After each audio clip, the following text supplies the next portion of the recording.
শেখ হাসিনার অবস্থান পরিবর্তন করল ভারত। ছাত্র জনতার আন্দোলনের মুখে গত 5 আগস্ট ভারতে পালিয়ে যাওয়া সাবেক প্রধানমন্ত্রী শেখ হাসিনা বর্তমানে ঠিক কোথায় রয়েছেন তা নিয়ে সাম্প্রতিক বেশ আলোচনা হয়। কেউ বলেছিল তিনি আরব আমিরাতে চলে গেছেন, কেউ বলেছিলেন তিনি বেলারুশ গিয়েছেন। তবে বাংলাদেশ সরকার ও ভারতীয় কর্তৃপক্ষ কেউ আনুষ্ঠানিকভাবে কিছু জানায়নি। অবশেষে এই বিষয়ে আজ মুখ খুললেন ভারত।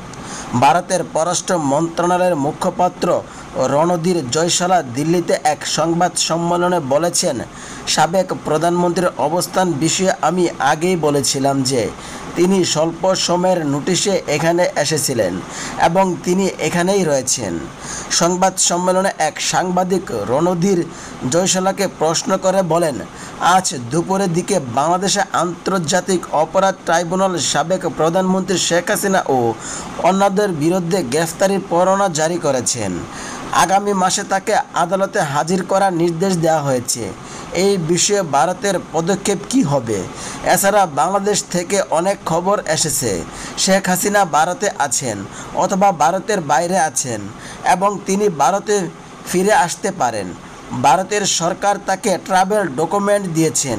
সুতরাং ভারত শেখ হাসিনা স্ট্যান্ডার্ডস পরিবর্তন হয়েছে কিনা অথবা তার অনুরোধে নাকি স্বল্প সময়ের নোটিশে এখনও তিনি এখানে অবস্থান করেছেন, তার একই স্ট্যাটাস এখনও আছে।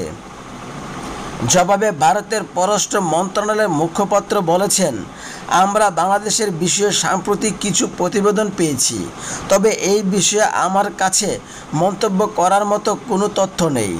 বাংলাদেশের সাবেক প্রধানমন্ত্রী এখানে অবস্থানের বিষয়ে আমি আগেও জানিয়েছি যে তিনি নিরাপত্তার স্বার্থে স্বল্প সময়ের নোটিশে এখানে এসেছেন এবং তিনি এখানেই আছেন।